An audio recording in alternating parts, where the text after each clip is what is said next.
Vamos falar aqui hoje sobre procrastinação? Se você é aquela pessoa que está sempre adiando as suas tarefas, ações, projetos, até mesmo sonhos que você tem, há muitos motivos para isso, você já deve ter ouvido vários.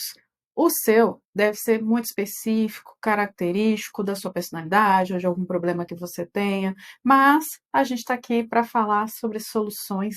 Nesse vídeo eu quero te dar um processo com 3 passos para você conseguir finalmente levar adiante, parar de procrastinar, isso que é importante para você, porque a primeira ação que você deve fazer é considerar, né, ou analisar se isso realmente tem, assim, importância dentro do contexto que você vive e das coisas que você quer. Você pode ter comprado a ideia de alguém, o sonho de alguém, um desejo alheio, pode ter sido influenciado, né, por alguém externo ou até mesmo, de certa forma, coagido a querer isso que você não está fazendo. E se isso aconteceu, é fato, você não vai ter nenhuma motivação para fazer e vai procrastinar. Por quê?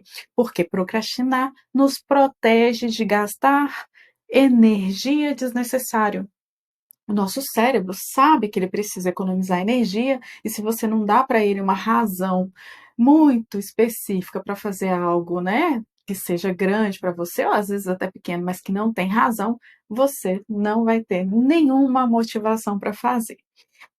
Dito isso, né, a gente pode analisar agora o que é que você tem motivação para fazer, mas não está fazendo, aquelas ações, aquelas tarefas que existem um porquê para serem feitas, como, por exemplo, lavar a louça. E esse pode ser o nosso exemplo, mas você pode adaptar esse exemplo pequeno, né, da vida diária, das rotinas, para um exemplo grande, por exemplo, abrir a sua empresa, começar um negócio, buscar uma nova carreira, tudo pode ser adaptado nesses próximos 3 passos que eu vou contar para você aqui. E a primeira ação que você vai fazer nesses 3 passos é identificar o motivo de você procrastinar essa ação específica. Então, como eu disse, lavar a louça. Por que você não está fazendo?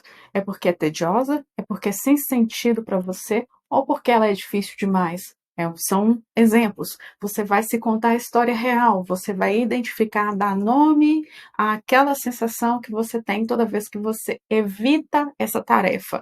Quando você dá esse nome, você consegue reajustar o que você sente em relação a ela e começar a transpor essa dificuldade que você tem. Então, digamos que é uma tarefa tediosa, mas você deve se informar, né, se cercar de informações de que ela é necessária, rotineira e atua como uma ponte para outras coisas que você quer. Então, se você quer uma casa limpa, lavar a louça é fundamental, certo? Então, a gente, feito essa parte, vai partir para o segundo passo. Então, eu não gosto de fazer isso porque é muito tedioso, é muito chato. Ok, mas eu preciso fazer, ainda que seja chato. Qual que é o próximo passo? Colocar prazos. Será que é uma coisa que eu preciso fazer num prazo específico ou eu posso fazer a qualquer hora que eu sentir mais vontade, mais energia? Eu posso fazer isso dentro de um prazo grande ou eu tenho um prazo curto? Você vai colocar o prazo para concluir a tarefa. E se ela é muito grande, é um pouquinho todo dia. Lavar a louça é uma tarefa muito grande, sabe por quê? Porque ela é diária, ela nunca vai acabar. Então você deve especificar o momento do dia em que isso vai acontecer. Se você não conseguir fazer naquele primeiro momento especificado, qual que é o plano B? Qual que é o segundo momento? Qual que é o terceiro momento? Sem que o dia termine sem que isso seja feito. Então você se compromete a fazer em um horário A, horário B, horário C e não vai terminar o dia sem concluir isso. E o terceiro passo desse processo é criar gatilhos que te forcem a concluir essa tarefa. Então, por exemplo, o gatilho pode ser sempre que você termina de almoçar, você lava a louça. Esse é o gatilho para que essa tarefa seja feita. Se não foi feito no primeiro momento A, qual que é o segundo momento B e qual o gatilho atrelado?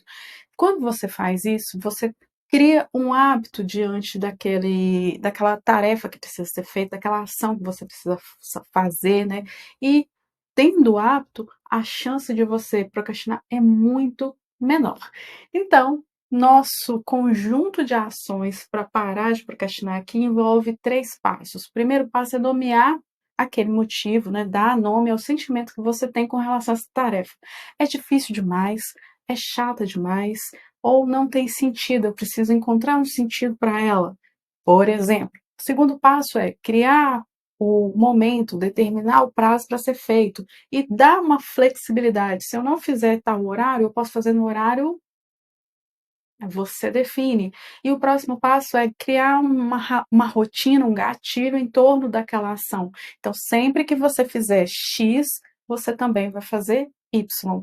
Isso vai te ajudar a criar o hábito em torno dessa tarefa. Lembrando que lavar a louça é uma tarefa eterna, então é uma tarefa gigantesca todos os dias, precisa ser feita.